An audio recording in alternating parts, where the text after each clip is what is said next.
Welcome to the Bands and Musicians Show with your host, Andy Peacher, live from Lincolnshire, the United Kingdom. The show for indie bands, acts, artists, and singers. Join us every Tuesday and Thursday at 2 p.m. Eastern and 11 a.m. Pacific in the U.S. and 7 p.m. in the U.K. The Musician and Band Show on the Freedom Talk Radio Network and Celine Entertainment TV Network. To call the show live, dial 347-677-0812 in the USA and Canada. For everyone else, dial 001-347-677-0812 and visit our website at www.freedomtalkradio.net. Now, here's your host.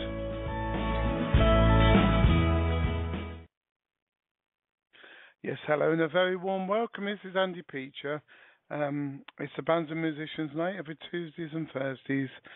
Well, we've got a fantastic guest coming up in just a minute, but we're going to play some show promos and then we'll be right back. Our first guest is Sarantos. 5, 4, 3, 2, 1. This is freedomtalkradio.net, and you are listening to Freedom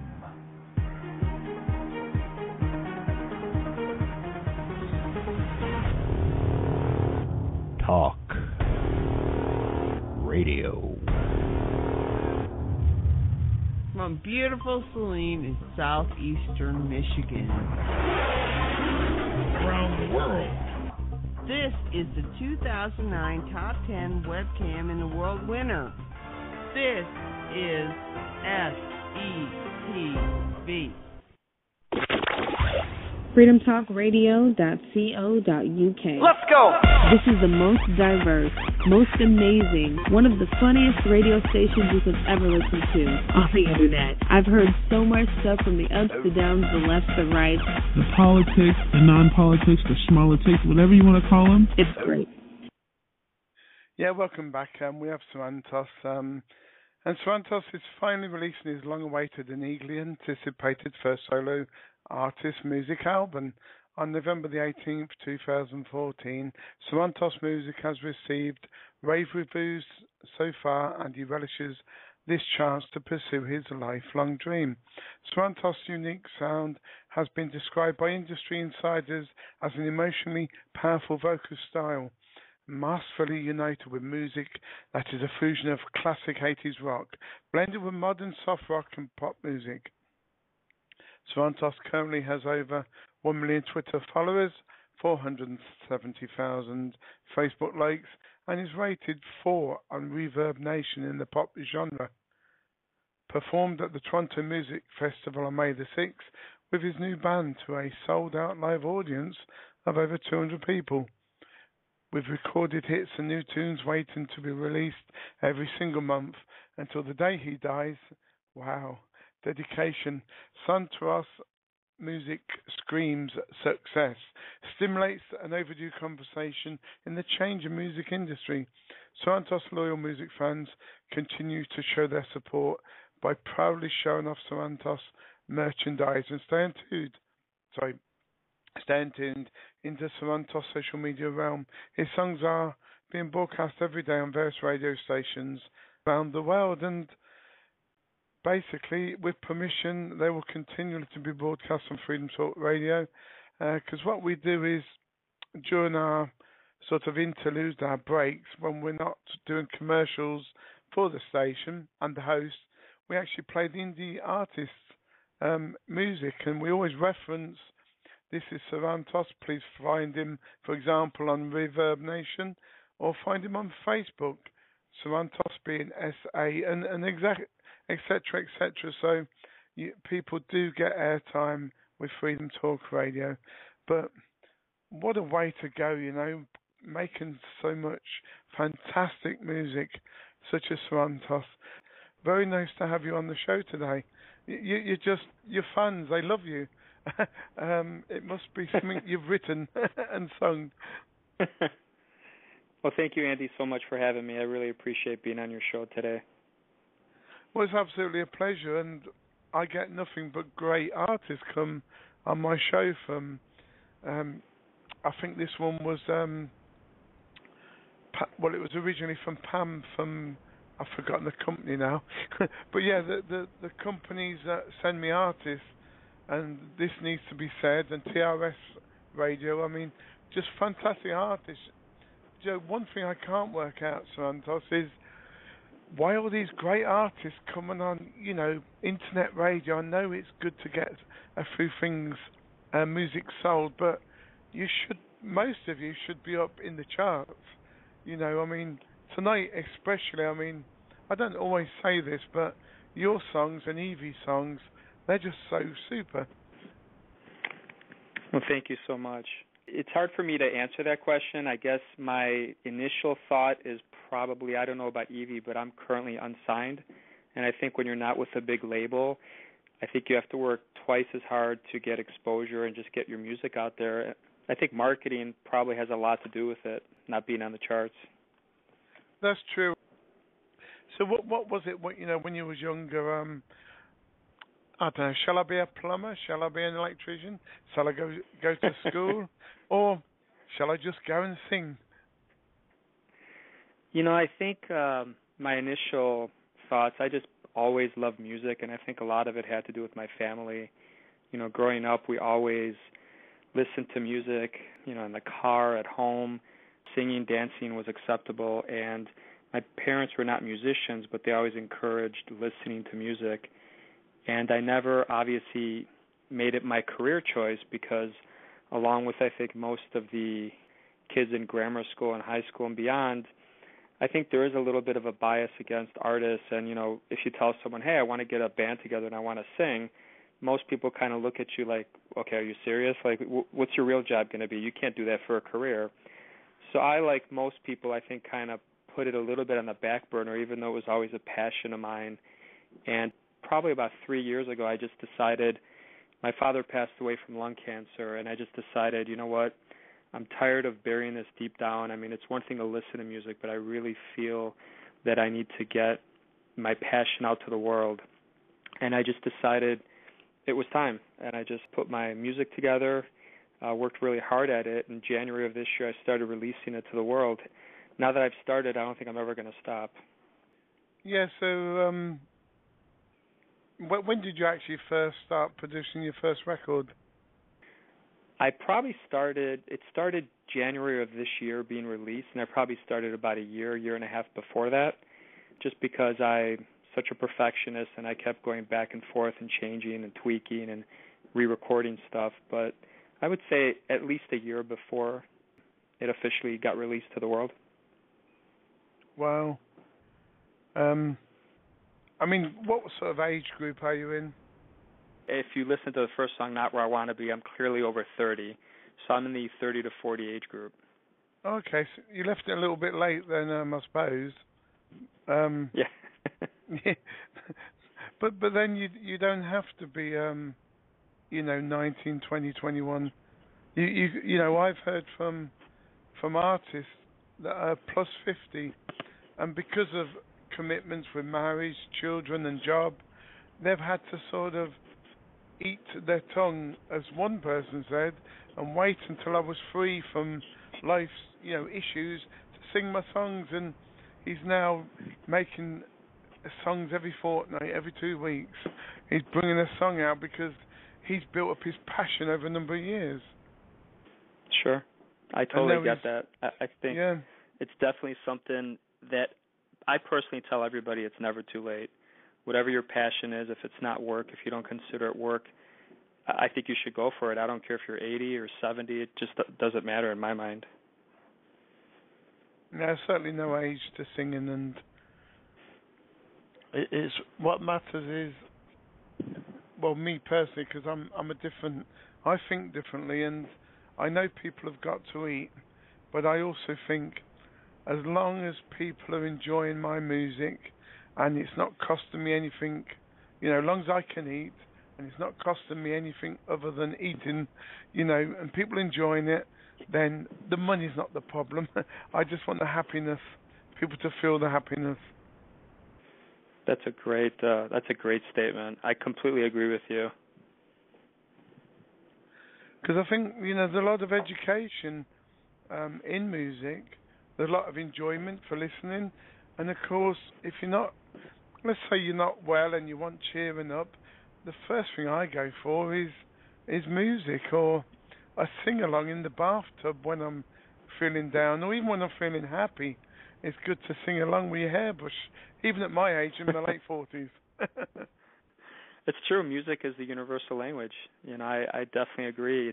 When you're down, it brings you up. If you're up, it keeps you up, makes you go even higher, and there's nothing like it in the world. I remember singing along when I was younger to the Beach Boys, and I'll always remember that, because that was sort of going around when I was sort of young. Sure. I know they're not quite sort of your genre, but it's a nice, happy, song, and Cyndi Lauper and Girls Want to Have Fun, and so on and so on, just sticking it on. I think the Beach Boys are great. I definitely remember them. It's funny, the song I just released called A Sunny Day, it reminds them of the Beach Boys. It's like this happy vibe kind of song. So I definitely remember them. I think they're a great group. I only said that by coincidence and accident. I mean, I didn't realise you'd had a song that, that sounded similar to something. There you go then. Do you have another job apart from singing, or have you dedicating now everything to the singing? So I do have a day job which I'm kind of keeping private, and I figure if I ever truly make it and get famous, I will release the information to the world. And I think people, once they realize what I do for my day job, I think the charity thing I'm trying to do and helping people, I think it'll definitely make sense to them. But for now, obviously, I don't want it to affect my day job, so I'm kind of keeping this on the side just because, like you said, you have to be realistic, you have to keep feeding yourself. But the music definitely drives me. There's no question about that. Yeah, I see all the charities that you support. They're from different ranges of society and, Children to Health to Red Cross and so on. Yeah. Well, people like you have got a big heart, and it doesn't matter about the day job. I mean, it's all about the music, really, and a person. And the person often can be seen via through the music. Yeah, I agree. I think, on the one hand, for me, it's been very liberating because I'm not doing any of the music thing for the money, so I can put out what I want to put out. I can sing the way I want to sing. I can experiment. I can do things that might not appeal to like the top charts, the radio hits, so to speak. The whole charity thing, when you're on your own and you're an indie, you can almost do whatever you want, and if you're not doing it for the money, you can truly do whatever you want because there's really no pressure. I don't feel any pressure to perform, to make money, and I can dedicate performances to charity. I tell people all the time, if there's a good cause, if they're anywhere in the world, I'd be happy to travel, perform for free, and it's just something that is always on my mind. Oh, that's good. You must have been listening to a couple of my other shows. We've got, the date hasn't been confirmed, but within the next 6-7 months, we have a children's charity concert even, coming up either the end of this year or early next year. And even if people can't travel, because it's a long way to come to London, but even if they can't travel, there must be a way of promoting the artist through international media by maybe writing a song, because one idea we're working on at the moment with a couple of American artists and 2 in Australia is that an album can be made for the charity, which is our charity at the radio station. Good friends run it, Children Screaming to Be Heard, and it's all about social care and lack of human rights to children and to parents and grandparents. And we're going to put all the CDs the tracks all into one album and obviously auction that off. But we're doing the O2 Arena in London in the next, it's probably going to be about April next year at the maximum, because we've got a conference in July talking about the issues and so because of your music, I will ask you to keep in touch because Absolutely. I think it may be that you sing for free, whether it be on an audio or whether you come over and sing for free, but the amount of publicity you're going to get back from an international stadium is going to be magic. And we don't invite every single artist on because you've got to be special. And we look at your bio, and I say to the charity, well, this guy seems great, or this lady, and I can only ask them. They don't have to feel obliged to say yes on air. Just keep in touch. That's all I say. Yeah. And you was mentioning about the music, because you're under no pressure. Do you feel that you're performing better? And this is why you've got a big fan base, because at the moment, like you said, there's no pressure because you've got a day job. I do. Before I answer that, let me just go back to your point about the charity. I would be absolutely thrilled and honored. So anything that you plan, definitely let me know, because I'd love to come out there, and I definitely dedicate a different charity to each song I release. So I absolutely would love to dedicate a song to your charity.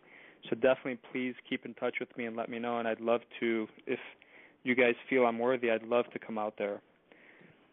So to answer your question about the pressure, when I do interviews, and I've done quite a few interviews, and when I interact with fans, the one thing that I feel, I've looked at the industry, I've looked at what other artists are trying to do, I follow a lot of them, and to me the biggest difference is I try to be real.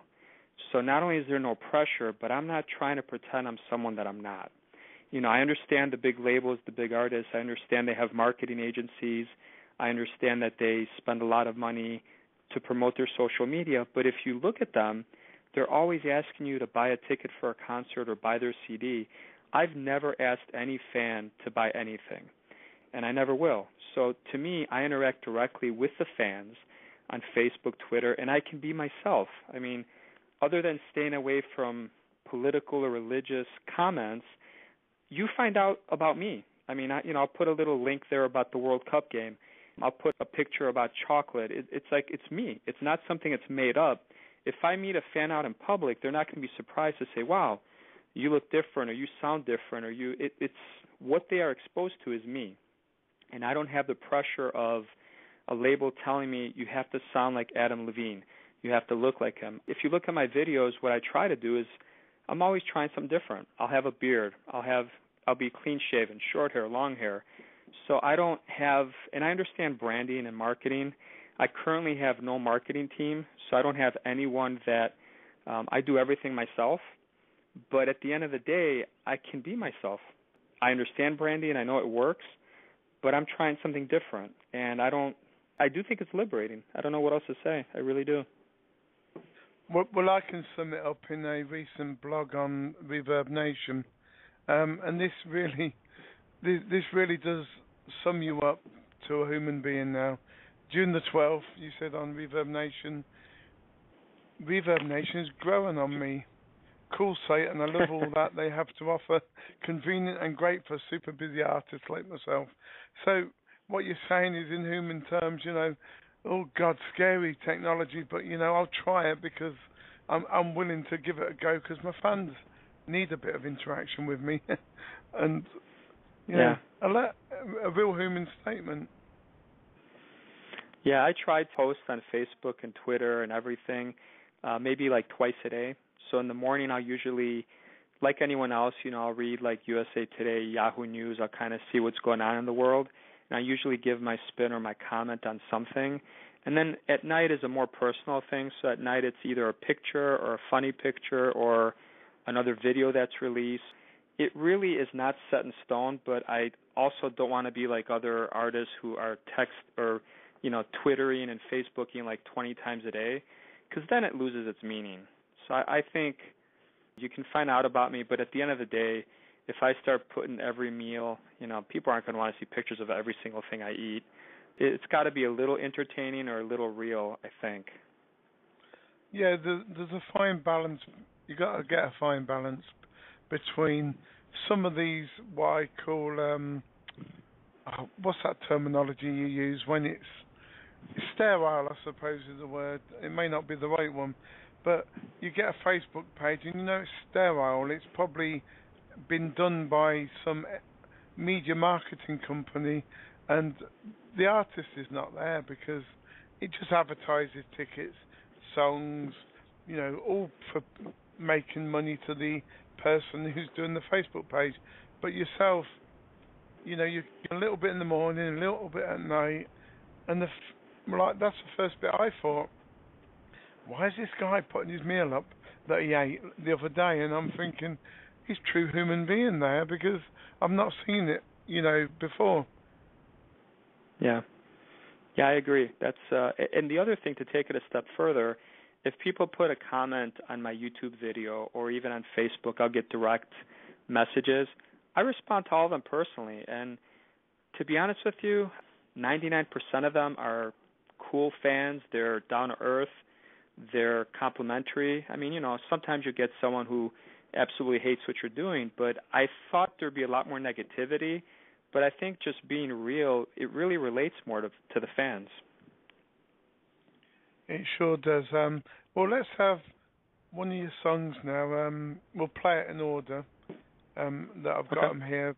Let's have Nothing to Hide for now. Okay.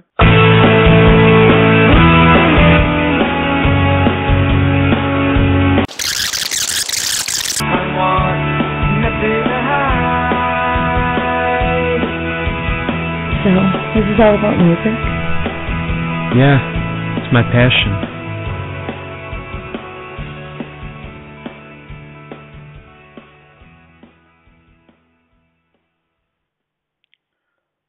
There we go. That was Sarantos and Nothing to Hide.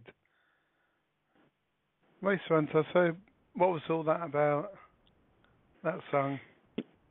Yeah, the song is called Nothing to Hide, and basically it's a song that can be interpreted a bunch of different ways, but the basic premise for me was, here's this guy who his significant other thinks he's cheating on her.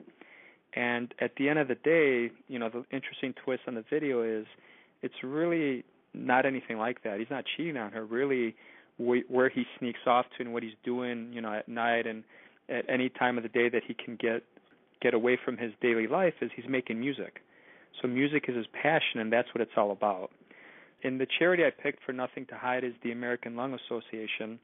Up until about a year ago, I had pretty significant asthma. I mean, I was on a steroid inhaler. I took inhalers pretty much daily, and I've since been off that for about a year, which has obviously tremendously helped my singing voice. But to me, I think people with asthma, there's a big stigma, especially in the United States, where, I was paranoid. I would go to the bathroom to take a puff of my inhaler because I was worried what people would think if they saw me taking an inhaler. They'd think I was sick. They just don't quite understand it. So to me, I thought nobody with an inhaler or asthma should have to hide what they have. And that was kind of why I picked that charity for that song.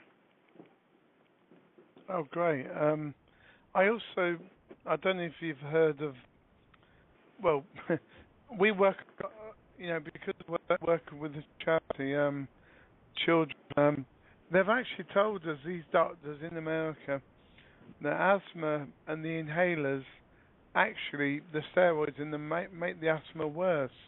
Now, doctors won't, the real doctors won't sort of agree with you. This is the chiropractors and the alternative doctors. If you use a spray up your nose called Sterimar, it's purely sea salt, but the Sterimar goes up your nose, back of your throat, into your lungs, and you will never ever need an inhaler again. And of course, long-term use of inhalers actually causes lung problems. Absolutely. There's no question that being on steroids, whether they're something you take with a pill or an inhaler, they definitely have side effects. I can tell you my personal story. I had pretty significant allergies. I basically was treated with immunotherapy where I'm basically allergic to like 40 different things, from grass, trees, everything you can imagine, dogs, cats, and getting immunotherapy has cured me of all of my allergies, and that was the main cause of my asthma. But I definitely think there's an individual, very individual. You can't make general statements. I mean, some people definitely need something stronger, but the goal is you don't want to be on that stuff forever. And on the one hand, some doctors prescribe strong things like steroids to everybody where they're not really treating the end problem. They're just giving something that systemically helps people, and it might make you feel better, but you do get used to it. So I think, there's so many things that modern medicine is doing, and everyone's different. I definitely agree. There's not one answer for everybody, and you got to really figure out what is going on with each person. Yeah, that's true. Definitely true. This Sterimar tells me personally, because I don't have asthma or anything like that. I know other people take it when they're when they've got asthma. It helps me because when I speak a lot, my throat sounds like it's going somewhere, and I also get a lot of mucus on my chest. It's just one of them sort of long-term things, and it can make you cough and sneeze as if you have got asthma. But the Sterimar sea salt, it's a bit expensive at probably $9. Lasts you about a month, but it's a healthy fix. It may not cure the problem, of course, but it certainly keeps it at bay. I'm looking at your Facebook page now. You're on Baby under Sarantos, Twitter Sarantos. Is it Melogia? Melogia? Hang on. Yeah, the website is basically www.melogia.com, and in Greek, Melogia means with words. So to me, my basic primary focus is always the lyrics, and I'm a singer-songwriter, and I do all my own lyrics. So I thought it was kind of an appropriate use of the word, and after Sarantos, sometimes you'll see in different articles Sarantos Melogia, but my stage name is Sarantos, the website's Melogia, but sometimes you will see Sarantos Melogia on Facebook or Twitter or different places. Yeah, I was just going to say Vimeo, SoundCloud, Reverb Nation, iTunes, Google+, Twitter, and everywhere really. It's all the same. So brilliant.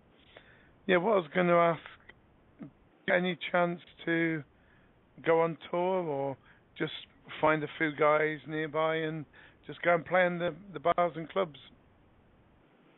Yeah, what I've actually done, being a solo music artist, it's a little challenging because at the end of the day, the musicians and the band members are not vested in your music.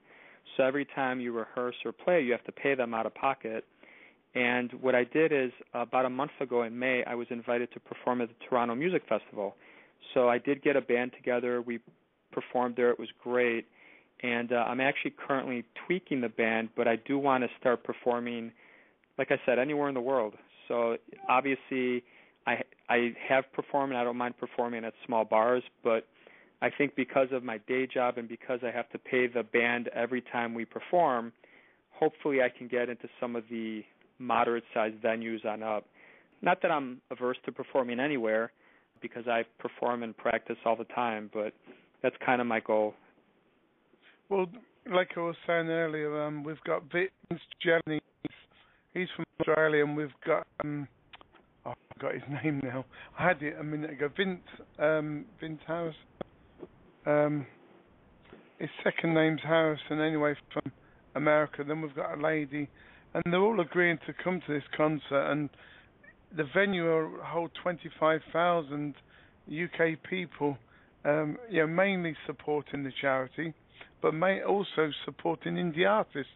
So in the indie world, see, this is the idea we had. In the indie world, wow, these guys are traveling worldwide to help this poor charity, poor kids, and this charity. And, what a fantastic news, for 10 people maximum in the indie world. We're going to have a headline group as well, and it'll be somebody international that everyone knows. So it's going to be, basically, very simply, it will help the bands or the artists. It will help the charity. The money will go to the children for the houses, and it will bring awareness around the world for the problems that children have. They run away. They get abused in the care system. There's a lot of things happening to poor children, and they're not allowed the human rights. So between our charity, Freedom Talk Radio, and other organisations, we want to put on a concert to bring world coverage, not just for the UK, but for the world. And that's the reason for inviting the world artists. So that'll be good. I think it's a great cause. Yeah. I think you have a great cause, and I'd definitely love to be involved in it. Well, I've Facebooked you my contact details, because obviously we didn't originally have direct contact, but let's play now then. I'm conscious of the time. This track, out of the three, this is my favourite. Not Where I Want to Be. But hopefully, music is where you want to be, but you can explain what this means afterwards. Sure, absolutely. I'm turning 30 tomorrow.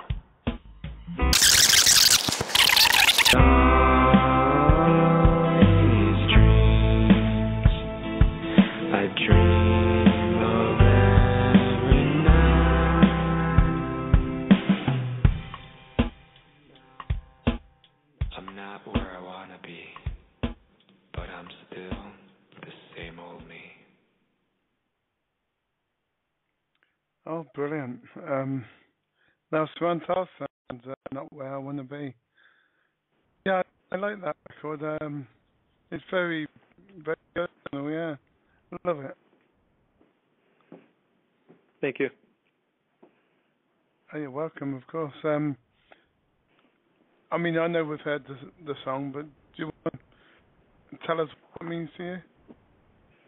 Yeah, absolutely. It's the song is Not Where I Want to Be. It's kind of a slow, somber, mellow rock song. The way the music, the way I sing it, it's very kind of drawn out, and it basically is a very reflective song. So, again, there's a couple different interpretations, but probably the main one is a guy who's turning 30 the next day. It's his birthday. And he's kind of excited about it, and then when he's all alone the night before his birthday, all of a sudden he gets very nostalgic, kind of sad, because I think, a lot of maybe your listeners haven't turned 30 yet, but when you turn 30, you're almost going from that period of your 20s to your 30s. The 20s are an exciting time. You're in the peak of your life physically, but you also have a lot of potential. You could become anything. You can become a professional soccer player. You can become a rock star. You can become anything you want, and it's not too late. But I think when he hits 30, all of a sudden he starts looking at his life, and he realizes he might not be where he wants to be. And it's almost like that hopeful potential is not going to be there in the back of his mind like it has been in his 20s. So, and again, the charity for this one is the American Cancer Society. So I mentioned earlier that my father died of lung cancer. And when I looked at cancer, you have cancer patients who need surgery, who get chemotherapy, radiation. None of it is fun. And I think no one, cancer is not where anybody wants to be. So that was why I picked that charity, and that's the double meaning for that song. Perfect reason. I was just wondering. Well, yeah. Sorry. No. I'll leave that thought. I'm running out of questions. Actually, I'm running out of things to say now. I've got, writers get cramp and you get writer's block or whatever, and sure. I've got radio station block. No problem. Yeah, somebody you know how it is when you're trying to talk to someone, you get a message and it sort of distracts you from what you're doing. So sure. The first album obviously can be bought on Reverb Nation, and you've got A Sunny Day, I'd Give Anything, I Love to Love, and Back and Forth, which we'll be playing soon. How long does it actually take to write all these tracks and obviously get them produced into an album, and how long does it take per track? I'm very different than most people out there. So I think most people, whether they're an indie artist or a major label, they do stuff in a studio, which obviously can be very expensive. So I can tell you that all of my music is produced, basically everything is sung in my home studio, which does not have great acoustics, and it's challenging at times, but I think the sound, after producing it, mastering it, doing everything to it, it does sound professional quality. And when I tell people that this was produced in a family room on a computer, they're like, they can't believe it.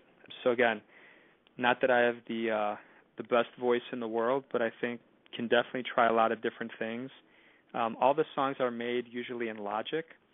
So Logic is a platform on the Mac computer that you can throw stuff together in terms of guitar tracks, bass, and then usually I try to make everything live. So I have hired some independent musicians to record like a live drum track based on everything that I've created. So then the song does get produced and mastered. The lyrics themselves, I can write the lyrics in as little as like a minute, but like most people, I've kind of learned over the years to write your lyrics, give it a couple of days or a week, and then go back to it. The process varies. Most of the songs, I write the lyrics and then I put the music to it. A few songs I have done the music first completely and then written the lyrics to it. And that's probably my favorite approach because I can almost, when I'm listening to music, I can almost hear myself singing and I just kind of hear the lyrics and just write them down, which might sound bizarre, but it's a very easy process for me. But I think most of the time what ends up happening, even though that's my preferred method, for most of the songs I end up writing the lyrics and then putting music to it afterwards. Yeah, no, that's good. Somebody keeps trying to call in, and that's it's throwing me a little bit. Yeah. Well, why not? Take your time on it and do it yourself. And yeah, I know a couple of artists are using the home computer. One person said, because I need sort of the acoustic sort of sounding, what I did to get that was I bought a mixing board and various different a couple of fading machines, and a computer and a couple of good speakers, and it kind of came out okay. And they're still doing it that way, and their music sounds like it's been done in a studio, but really just in a spare room at home with a bit of small technology. So that's amazing. At the end of the day, I would love to be working with world-class musicians, producers, and people that kind of do everything and have been in the business, 30 years. But I think, you almost have to make do with what you have and the opportunity you have. And again, that's kind of where I'm at right now. Brilliant. I'll tell you what, because this person won't go away, I'll just play your last track for now, my friend. Okay.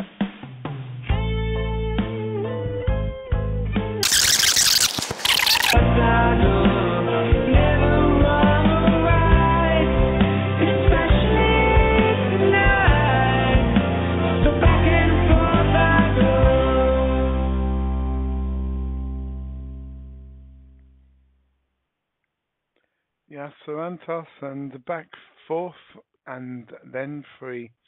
I like that one also, Sarantos. That was awesome.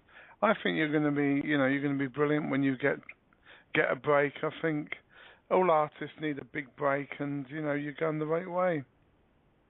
Thanks, Andy. I appreciate it. Yeah.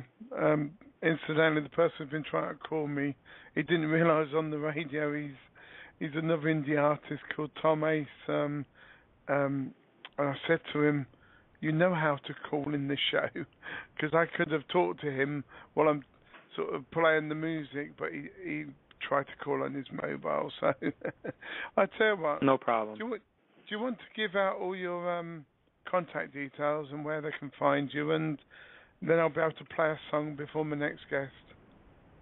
Sure. So my name is Sarantos, Sarantos. The main website is Melogia.com, which is www.melogia.com. And you can keep in touch with me on Facebook, Twitter, YouTube. All the links are on my website, or you could just search me on Google or Yahoo, just Sarantos Music, should pop up #1. And I appreciate any interaction with the fans. Oh, absolutely, yeah. I'll post the show afterwards, maybe tomorrow now, because we're late in the UK now, but I'll try and remember to post the show on Facebook and Twitter for you. And if not, you just remind me. I've sent you the details now. So it's been lovely talking to you, and you are a fantastic human being, and you've got some great music, and let's hope we can stay in touch. Absolutely, Andy. Yeah, absolutely. Thank you so much. No, you're always welcome. Come on anytime. You take care. Okay, Andy. Thank you. Anytime. Thank you. No problem.